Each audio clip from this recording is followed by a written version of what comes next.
নবম শ্রেণীর প্রিয় শিক্ষার্থীরা, তোমরা যারা নবম শ্রেণীতে পড়াশোনা করতেছ, তোমাদের কিন্তু পরীক্ষা চলতেছে অর্ধবার্ষিক পরীক্ষা 2025 নবম শ্রেণীর জন্য। আজকে দেখব বাংলাদেশ ও বিশ্ব পরিচয়। তোমাদের 100 মার্কের যে প্রশ্নটা আসবে, সম্পূর্ণ প্রশ্নটা বুঝিয়ে দিব। চলো আমরা আগে প্রশ্নটা একটু দেখি। তোমাদের প্রতিটা সাবজেক্ট, মানে তোমাদের যত সাবজেক্ট আছে সকল সাবজেক্টের কি করি আমি প্রশ্ন বুঝিয়ে দিই, এমসিকিউ পড়াই এবং নমুনা প্রশ্ন দেখাই। যেভাবে প্রশ্ন আসে সবগুলা বুঝাই। হ্যাঁ, তোমরা অবশ্যই চ্যানেলটা সাবস্ক্রাইব দিয়ে নোটিফিকেশনটা অন করে রাখো, যাতে ভিডিও দেওয়ার সাথে সাথে তোমরা পেয়ে যাও। ওকে, চলো আমরা একটু প্রশ্নটা বুঝি আগে। কিভাবে তোমাদেরকে প্রশ্নটা আসবে। 30 মিনিট সময় থাকবে, মাত্র 30 মিনিট সময় থাকবে। 30টা এমসিকিউ তোমাদেরকে আনসার করতে হবে। 30টা এমসিকিউ আনসার করলে পাইবা 30 মার্ক। এইখানে 30 মার্ক গেল। তো তোমাদের এইখানে যে এমসিকিউ গুলো আছে এগুলো তোমরা পড়ে নাও, কেননা এগুলাও গুরুত্বপূর্ণ। ওকে, পরবর্তীতে দেখি।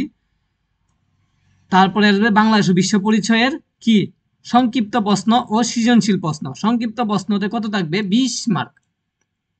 তো 20 মার্ক কিভাবে তোমাদেরকে আনসার করতে হবে? 15টি, এই দেখো 1 থেকে এই 15 পর্যন্ত তোমাদের প্রশ্ন থাকবে, মানে 15টি সংক্ষিপ্ত প্রশ্ন থাকবে। তার মধ্যে তোমাদেরকে যে কোনো 10টি প্রশ্নের কি করতে হবে? উত্তর দিতে হবে। 10টি প্রশ্ন মানে 5টা বাদ দিবা, যে 5টা কঠিন লাগে।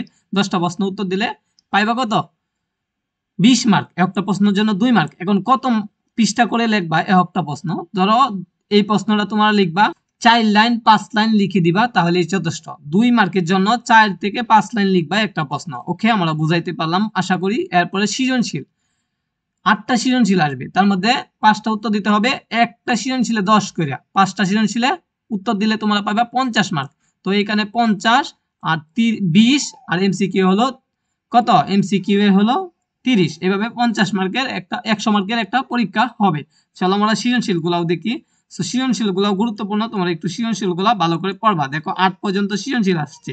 3টা সৃজনশীল বাদ দিও, মনে করো মনে মনে বাদ দিও যে 3টা তোমার কঠিন লাগে। 5টা তো অবশ্যই আনসার করতে পারবা। বাংলাদেশ ও বিশ্ব পরিচয় তোমাদেরকে বুঝাইলাম এবং প্রশ্ন কিভাবে আসে দেখাইলাম। তোমার পরবর্তী পরীক্ষাটা কি কমেন্টে জানিয়ে দাও, যাতে আমি সহজে তোমাদেরকে পরবর্তী পরীক্ষার জন্য সাজেশন এবং প্রশ্ন বুঝিয়ে দিতে পারি সকলকে। ধন্যবাদ এই ভিডিওটি দেখার জন্য। তোমার মতামত কমেন্টে জানাও।